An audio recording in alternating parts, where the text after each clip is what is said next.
Olá pessoal, espero que esse vídeo lhes encontre bem. Vamos falar um pouquinho sobre interdição.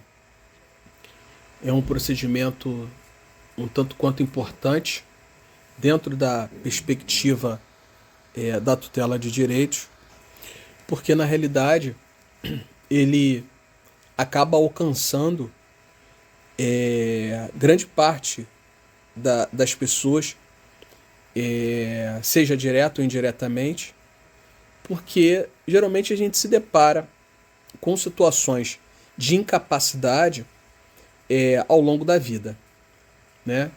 E aí vem o procedimento de interdição diante da incapacidade de alguém para praticar os atos da vida civil, né? Então o procedimento de interdição ele denota uma importância no cotidiano da vida das pessoas, né? De maneira que ele impacta, né, aquele que por algum motivo não se encontra mais pronto, apto a praticar os atos da vida civil. E aí a primeira pergunta que surge é: Rodrigo, quem pode promover a ação de interdição, né? A primeira pessoa que o código se refere é o cônjuge, cônjuge ou companheiro. Por quê? São aqueles que no dia a dia são pactados diante da impossibilidade de alguém de não conseguir mais praticar os atos da vida civil, né? Então, em primeiro lugar, vem o cônjuge companheiro. Depois, o código traz os parentes e tutores dessas pessoas, né, que por algum motivo não se encontram mais em condições de exercer por si os atos da vida civil.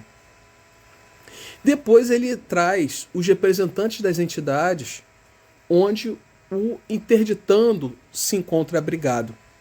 Isso porque o motivo da interdição pode ser exatamente porque a pessoa ela está sem condições de exercer os atos da vida civil e abrigada em alguma instituição, em alguma entidade tutora, digamos assim, não a tutela no sentido propriamente dito, mas vamos admitir uma entidade cuidadora, né? Melhor dizendo, uma entidade cuidadora, uma associação cuidadora. E por fim, quem pode promover também a interdição é o próprio Ministério Público, tá? Mas só que o Ministério Público, ele promove a interdição quando o cônjuge não fizer, não requerer, né? Quando parentes e tutores também não fizerem e quando a entidade na qual eventualmente o interditando esteja internado não faça, tá? E ainda desculpa.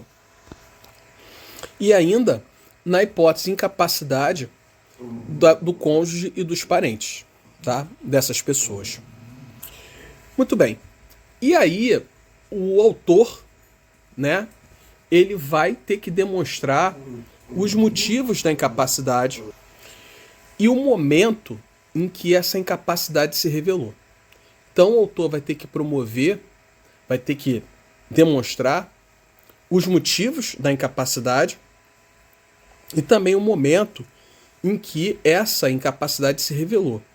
Isso porque é muito importante delinear sobre o campo da validade dos negócios jurídicos praticados pelo interditando.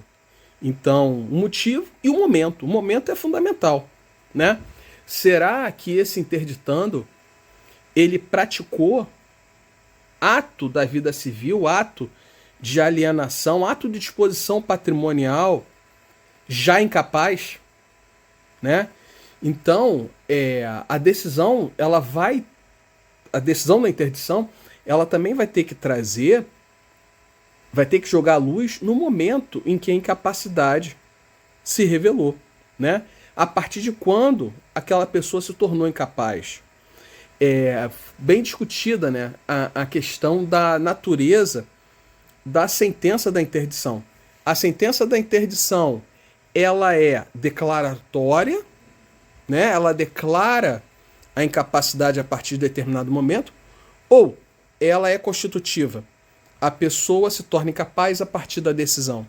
Então, essa questão, quando o autor leva a incapacidade em juízo, requer a interdição, requer a interdição por conta da incapacidade de alguém em juízo, ele precisa delinear bem, né, os fatos, bem como o momento da incapacidade, tá? E o juiz pode imediatamente determinar, pode nomear um curador provisório. A incapacidade pode ser tamanha que não se possa esperar uma decisão final. A incapacidade pode ser tamanha que haja necessidade da nomeação de um curador provisório, né? Acredito que na maior parte dos casos é isso que acontece, né? Como eu estou requerendo a interdição de alguém por determinados fatos, ele não consegue mais tocar, realizar, praticar os atos da vida civil, mas só depois da sentença. Não. O fato já está consolidado. Se eu estou requerendo a interdição de alguém, eu não posso requerer a interdição futura de alguém. Eu imagino que fulano de tal vai se tornar incapaz a partir de determinada data. Não, isso não existe. O que existe é, a pessoa já é incapaz, ela já está no estado de incapacidade. Então há necessidade de nomeação de um curador provisório, tá? O requerente, ele tem que juntar o laudo médico, né? De forma a trazer, né, à tona, tecnicamente, as suas alegações. Ou, caso não possa, ele deve justificar. Olha, não estou trazendo laudo médico por tais e tais motivos. Tá? Então, o requerente ele deve juntar laudo médico, tá? Para dar base às suas alegações. Tá? O interditando, então, ele vai ser citado para comparecer em juízo. O juiz vai entrevistá-lo minuciosamente sobre os atos da vida civil, sobre os bens, sobre as suas vontades, sobre as preferências, laços familiares e afetivos, enfim. É uma entrevista que o juiz vai realizar com o interditando sobre a sua vida, em todos os aspectos. Tá? Se o interditando não puder comparecer em juízo, o juiz poderá ir ao encontro do interditando, tá? No local onde ele estiver. A entrevista pode ser acompanhada por especialistas e é muito importante que assim seja, né, uma entrevista multidisciplinar, muitas vezes há essa necessidade. Às vezes não, às vezes a incapacidade ela é notável e não precisa de um especialista para atestar a incapacidade. Outras vezes precisa, né? 15 dias dessa entrevista, o interditando pode impugnar o pedido. O Ministério Público ele vai intervir como fiscal da ordem jurídica. O interditando pode constituir advogado. Caso não o faça, vai ser nomeado o curador especial. O curador especial é a Defensoria Pública. Eu acho que a gente já teve a oportunidade de ler sobre isso na obra. Né? O curador especial vai ser o defensor público.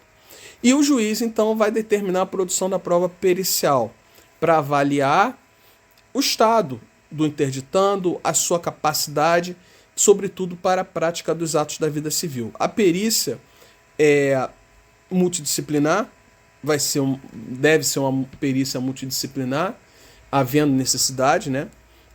Vai se dar de forma multidisciplinar. E o laudo pericial, aí sim, vai ser um laudo técnico que vai especificar os atos da vida civil para os quais o interditando não pode mais praticar sozinho, né? E aí, apresentado o laudo, produzidas as demais provas, ouvidos os interessados, o juiz vai proferir a sentença. Na sentença, decretando a interdição. Se for decretar a interdição, vai nomear curador, né? Vai fixar os limites dessa curatela, vai considerar os atos para os quais o interditando ainda pode praticar, segundo as suas habilidades, preferências e potencialidades, né? E vai determinar aqueles que o interditando não mais poderá praticar. A curatela, logicamente, ela é atribuída a quem melhor represente os interesses do interditando, né? A sentença, ela vai ser inscrita no registro de pessoas naturais, né? E publicada também na internet, no sítio do tribunal e na plataforma do CNJ, tá? Havendo necessidade posterior, né, a curatela poderá ser levantada. Então, se o motivo da interdição desaparecer, a curatela será levantada. Então, em poucas palavras, de forma bem resumida, esse é o procedimento especial de interdição, tá bom? Aí, consolidando o estudo, né, a nossa leitura sobre interdição. Obrigado, pessoal. Um abraço.